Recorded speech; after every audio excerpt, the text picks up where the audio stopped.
अस्सलाम वालेकुम स्टूडेंट्स। आज केमिस्ट्री फ़र्स्ट ईयर के चैप्टर नंबर 9 का जो टॉपिक हम डिस्कस कर रहे हैं वो potential energy diagram and reaction mechanism है। इस पिछली वीडियो भी हमने इसी टॉपिक पे बनाई थी और उसमें मैंने आपको वीडियो में बताया था कि हमने इसमें रेट इक्वेशन गिवन थी हमें और ही रिएक्शन इक्वेशन भी गिवन थी। फिर मैंने आपको ये बताया था कि एक और तरीके से भी ये क्वेश्चन आ जाता होता है कि जिसमें आपको रेट इक्वेशन ख़ुद से बनानी होती है और आपको एक्सपेरिमेंटल टेबल आपको गिवन होता है, ठीक है ना।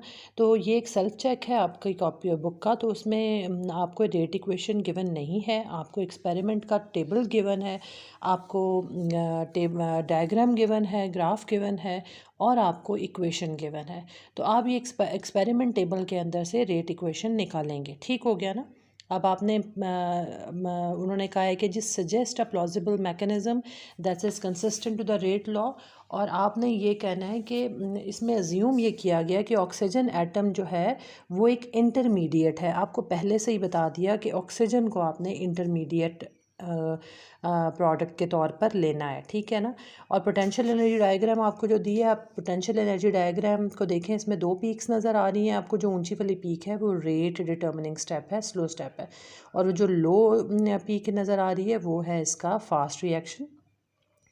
जो इक्वेशन आपको गिवन है वो लिखा हुआ है जी, the question the following data was collected from the reaction between hydrogen H2 and NO at 700 degree centigrade. 2 molecules of H2 plus 2 molecules of NO react to form 2 molecules of water plus N2 and nitrogen gas बनेगी। और फिर experiment table आपको given है। First experiment में पहला reactant H2 है, दूसरा reactant NO है और इनिशियल रेट्स इसके आपके मोल्स पर डेसीमीटर क्यूब पर सेकंड के हिसाब से निकाले गए हैं, लिखे गए हैं। पहले वाले में आपने क्या किया, फर्स्ट एक्सपेरिमेंट में आप देखें, पहले डाटा देख लेते हैं क्या है। हाइड्रोजन के 0.01 उसकी क्वांटिटी मौजूद है और कंसंट्रेशन है, और NO की है 0.025 कंसंट्रेशन, और ये इनिशियल रेट जो था इस रिएक्टेंट्स के साथ इसका 2.4 × 10⁻⁶ था। सेकेंड अब आपने क्या करना है कि H2 को हाफ़ कर देना है। पहले 0.01 था, 0.005 कर दिया, और आपने NO की कांस्टेंट रखी है कंसंट्रेशन। तो आपने नोटिस ये किया है कि 2.4 10⁻⁶ से ये हाफ़ होके 1.2 × 10⁻⁶ हो गया। इसका मतलब ये हुआ कि कॉन्सेंट्रेशंस में तकरीबन हाफ़ का आ रहा है कि अगर क्वांटिटी 1 हाइड्रोजन की लेंगे H2 की, तो आपके पास जो नाइट्रोजन की अगर आपने 1 से हाफ़ की है हाइड्रोजन, तो नाइट्रोजन भी 1 से हाफ़ हो जाएगी, ठीक है। क्वांटिटी अगर कम हो रही है तो इसमें रेशो 1 × 1/2 बन रही है, ठीक है।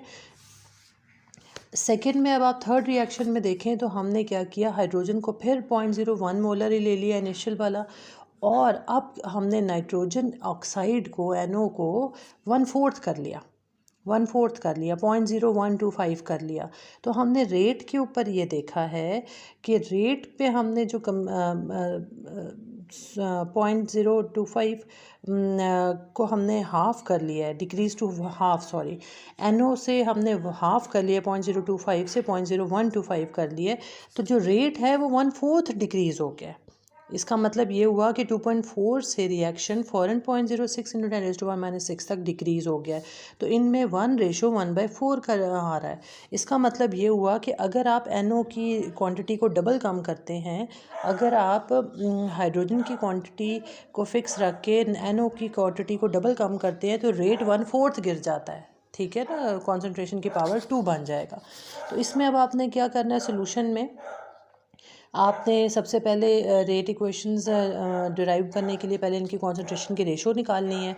फर्स्ट में हमने पहले और दूसरे रिएक्शन को देखें तो 2.4 रेशो 1.2 × 10⁻⁶ की रेशो आती है। दोनों को आप 2.4 से डिवाइड करें तो 1:1/2 बन जाएगी।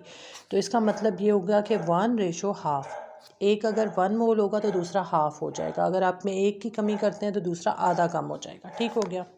तो इसका मतलब ये हुआ कि 1 इसकी कॉन्सेंट्रेशन रेट है, हाइड्रोजन के जो मॉलिक्यूल की रेट पावर बनेगी, कॉन्सेंट्रेशन की जो पावर बनेगी वो 1 बनेगी, ठीक हो गया। The rate equation decreases to 1/2 and concentration of H2 is decreases to 1/2। दोनों के दरमियान 1 का फासला है, ठीक है, 1 का रेशो है। अब एक्सपेरिमेंट 1 और 3 में देखें, एक्सपेरिमेंट 1 और 3 के अंदर hydrogen is kept constant at 0.01 molar concentration and NO is decrease to 1/2। ठीक है, आपने उसको आधा कर दिया, 0.025 मोलर से 0.0125 मोलर पर ले आए। तो अब आपने क्या देखा कि 2.4 इंटू 10⁻⁶ जो इनिशियल कॉन्सेंट्रेशन थी वो गिर के 1/4 हो गई, 0.06 इंटू 10⁻⁶ हो गई। तो दोनों की रेशियोज़ निकाल लें। इनिशियल 2.4 थी और जो थर्ड में 0.06 इंटू 10⁻⁶ थी। दोनों को इनिशियल से डिवाइड करें तो इनकी रेशो बनती है 1:1 डिवाइडेड बाय 4। तो दस the rate of reaction decreases to 1/4 when concentration of NO is decreased to 1/2। अगर NO हाफ गिरेगा तो रिएक्शन रेट 1/4 गिर जाएगा, इसका मतलब डबल का फ़र्क आ गया। तो rate is directly proportional to NO की कॉन्सेंट्रेशन टू पावर 2।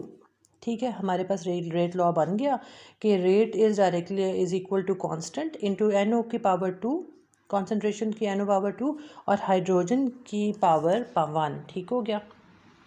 हमने ओवरऑल रिएक्शन ऑर्डर अगर निकालना है तो ये कौन सा रिएक्शन ऑर्डर होगा, 2 + 1 = 3, ये थर्ड ऑर्डर रिएक्शन है। ठीक है, अब हम मैकेनिज़्म सजेस्ट करने लगे हैं। मैकेनिज़्म को सजेस्ट करने के लिए फिर वहीं से रेट इक्वेशन से ही हम लेंगे जो हमने अभी डिराइव की है। The potential energy diagram shows 2, तो इसका मतलब है इसमें 2 एलिमेंट्री स्टेप्स हैं। अब स्टेप 2 पे आते हैं, identify the rate determining step. तो the activation energy of step 1 is higher than step 2, दो step 1 will be the slow and rate determining step. ठीक हो गया। थर्ड पार्ट है जी, identify the number of molecules involve in rate determining step. तो rate law suggest that 2 molecules of NO and 1 molecule of hydrogen are involved in this step। तो third order भी इसलिए कि इसमें 3 मॉलिक्यूल्स इन्वॉल्व हो रहे हैं।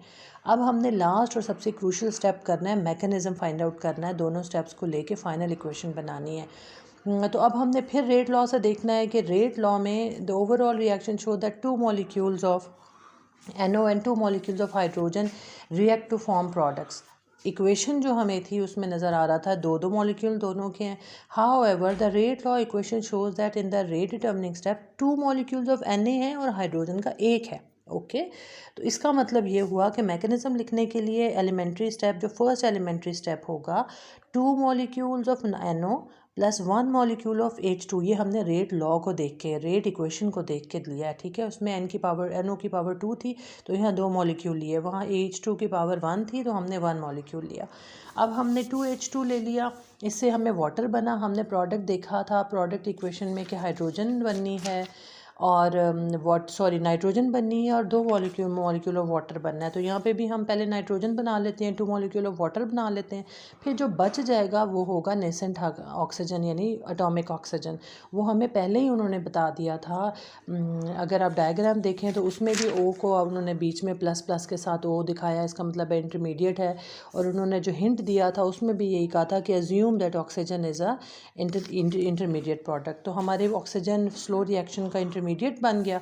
अब हमने क्या किया, हाइड्रोजन के 2 मॉलिक्यूल हमें इक्वेशन में नज़र आ रहे थे, ऊपर एक यूज़ कर लिया तो दूसरा यहाँ यूज़ करते हैं और साथ ही एटॉमिक ऑक्सीजन आ गई है। तो फिर H2O से फास्ट रिएक्शन में वाटर फिर बन गया। अब ओवरऑल दोनों को ऐड करते हैं, NO + H2 से स्लो स्टेप लिख लिया, 2H2O + N2 + एटॉमिक ऑक्सीजन। याद रखें ये जो आपको ब्रैकेट्स स्क्वायर ब्रैकेट्स के अंदर O लिखा हुआ नज़र आ रहा है, इसका मतलब है ये एटॉमिक ऑक्सीजन है या इसको नेसेंट ऑक्सीजन भी कहा जाता है। फिर आपने फर्स्ट स्टेप लिखा H2 + atomic oxygen gives you water. अब आपने क्या करना है, इसमें O कैंसिल हो जाएगा दोनों तरफ से, O ऊपर वाला भी कैंसिल नीचे वाला भी कैंसिल, तो आपके पास रिजल्टेंट यानी फाइनल इक्वेशन बच गई 2NO + 2H2O gives you 2 molecules of water and nitrogen. तो अब आपको sum of elementary steps gives you the reaction under consideration. दोनों बातें सही हो गई, तो मैकेनिज़्म भी आपके पास एक्सेप्टेबल है, यानी जो आपने जो सजेस्ट किया था मैकेनिज़्म, जो रेट इक्वेशन बनाई थी वो बिल्कुल ठीक।